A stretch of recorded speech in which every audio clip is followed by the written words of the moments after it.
ಬನ್ನಿ ಇವತ್ತಿನ ರೆಸಿಪಿಯಲ್ಲಿ ನಾವು ಮಟರ್ ಪನ್ನೀರ್ ಗ್ರೇವಿಯನ್ನು ಹೇಗೆ ಮಾಡೋದು ಅಂತ ನೋಡೋಣ. ಇಲ್ಲಿ ಮೊದಲಿಗೆ ನಾನು ಮಸಾಲ ಪದಾರ್ಥಗಳನ್ನು ತೆಗೆದುಕೊಂಡು ಅದನ್ನು ಸ್ವಲ್ಪ ಎಣ್ಣೆಯಲ್ಲಿ ಚೆನ್ನಾಗಿ ಬಾಡಿಸ್ಕೊಳ್ತಾ ಇದ್ದೀನಿ. ನೋಡಿ ಇಲ್ಲಿ ಅದರ ಪರಿಮಳ ಬಿಟ್ಕೋಬೇಕು, ಅಲ್ಲಿವರೆಗೂ ಕೂಡ ನಾವು ಇದನ್ನು ಫ್ರೈ ಮಾಡ್ಕೋಬೇಕು. ಹಾಗೆ ಸ್ವಲ್ಪ ಕೊಬ್ಬರಿ ತೆಗೆದುಕೊಂಡು ಫ್ರೈ ಮಾಡಿದಂತಹ ಮಸಾಲ ಪದಾರ್ಥಗಳನ್ನು ಹಾಕಿ ಪುಡಿ ಮಾಡಿಟ್ಕೊಂಡಿದ್ದೀನಿ. ನೋಡಿ ಇಲ್ಲಿ ಅದ್ರ ಜೊತೆಗೆ ಅಚ್ಕಾರದ ಪುಡಿ ಹಾಗೆ ಸ್ವಲ್ಪ ಧನಿಯಾ ಪುಡಿಯನ್ನು ಹಾಕಿ ಸೇರಿಸ್ಕೊಂಡು ಮಸಾಲೆಯನ್ನು ಕೂಡ ರುಬ್ಬಿ ರೆಡಿ ಮಾಡ್ಕೊಂಡಿದ್ದೀನಿ. ಹಾಗೆ ಇಲ್ಲಿ ಈರುಳ್ಳಿ ಮತ್ತು ಕೊತ್ತಂಬರಿ ಸೊಪ್ಪನ್ನು ಕೂಡ ಹೆಚ್ಚಿಟ್ಕೊಂಡಿದ್ದೀನಿ.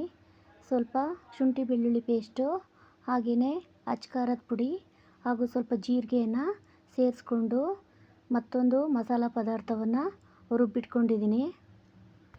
ಇಲ್ಲೀಗ ಪನ್ನೀರನ್ನು ತೆಗೆದುಕೊಂಡು ಸಣ್ಣ ಸಣ್ಣ ಪೀಸ್ಗಳನ್ನಾಗಿ ಇಲ್ಲಿ ಕತ್ತರಿಸ್ಕೊಂಡು ಇಟ್ಕೊಳ್ತಾ ಇದ್ದೀನಿ. ನೋಡಿ ಹೀಗೆ ಸಣ್ಣ ಸಣ್ಣ ಪೀಸುಗಳನ್ನಾಗಿ ಇಲ್ಲಿ ಮಾಡ್ಕೋಬೇಕು.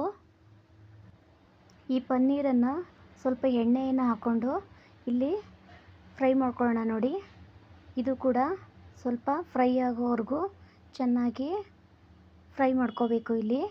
ಹಾಗೆಯೇ ಇನ್ನೊಂದು ಕುಕ್ಕರ್ನಲ್ಲಿ ಎಣ್ಣೆ ಹಾಕಿ ಸ್ವಲ್ಪ ಕರಿಬೇವು ಹಾಗೂ ಬಟಾಣಿಯನ್ನು ಸೇರಿಸ್ಕೊಂಡಿದ್ದೀನಿ. ಇಲ್ಲಿ ರುಬ್ಬಿಟ್ಕೊಂಡಿರುವಂತಹ ಈರುಳ್ಳಿ ಮಸಾಲ ಹಾಗೂ ಶುಂಠಿ ಬೆಳ್ಳುಳ್ಳಿ ಪೇಸ್ಟನ್ನು ಸೇರಿಸ್ಕೊಂಡಿದ್ದೀನಿ. ಹಾಗೆ ಕೆಂಪು ಖಾರವನ್ನು ಕೂಡ ಇಲ್ಲಿ ಸೇರಿಸ್ಕೊಂಡಿದ್ದೀನಿ. ಸ್ವಲ್ಪ ಎಲ್ಲವನ್ನು ಮಿಕ್ಸ್ ಮಾಡಿಕೊಡ್ಬೇಕು ನಾವಿಲ್ಲಿ. ನೋಡಿ ಚೆನ್ನಾಗಿ ಮಿಕ್ಸ್ ಆಗಿದೆ ಈಗ. ಹಾಗೆಯೇ ಈಗ ಫ್ರೈ ಮಾಡಿರುವಂತಹ ಪನ್ನೀರನ್ನು ಕೂಡ ಇಲ್ಲಿ ಸೇರಿಸ್ಕೊಳ್ಳೋಣ. ಮತ್ತು ಇಲ್ಲಿ ಸಣ್ಣದಾಗಿ ಮೆಂತ್ಯ ಸೊಪ್ಪನ್ನು ಹೆಚ್ಚಿಟ್ಕೊಂಡಿದ್ದೀನಿ. ನೋಡಿ ರುಚಿಗೆ ಇದು ತುಂಬ ಚೆನ್ನಾಗಿ ಅನಿಸುತ್ತೆ, ಹಾಗಾಗಿ ಇದನ್ನು ಕೂಡ ಇಲ್ಲಿ ಸೇರಿಸ್ಕೊಳ್ಳೋಣ. ನೋಡಿ ಇದೆಲ್ಲ ಆದಮೇಲೆ ಕುಕ್ಕರ್ನ ಲಿಡ್ಡನ್ನು ಕ್ಲೋಸ್ ಮಾಡ್ಕೊಳ್ಳೋಣ. ನೋಡಿ ಕುಕ್ಕರು ಒಂದು ವಿಷಲ್ ಹಾಕಿದೆ, ಅದರೊಳಗಡೆ ನಾವಿಲ್ಲಿ ಇಡ್ಲಿಯನ್ನು ಕೂಡ ಬೇಯಿಸ್ಕೊಂಡಿದ್ದೀನಿ. ನೋಡಿ ಮೃದುವಾಗಿ ಇಡ್ಲಿ ಕೂಡ ಬಂದಿದೆ.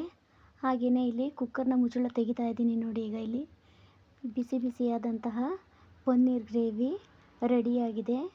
ತುಂಬ ಘಮ ಘಮ ಅಂತ ಇದೆ. ತಿನ್ನಲಿಕ್ಕೆ ಈಗ ಇಡ್ಲಿ ಜೊತೆ ತುಂಬ ಚೆನ್ನಾಗಿರುತ್ತೆ.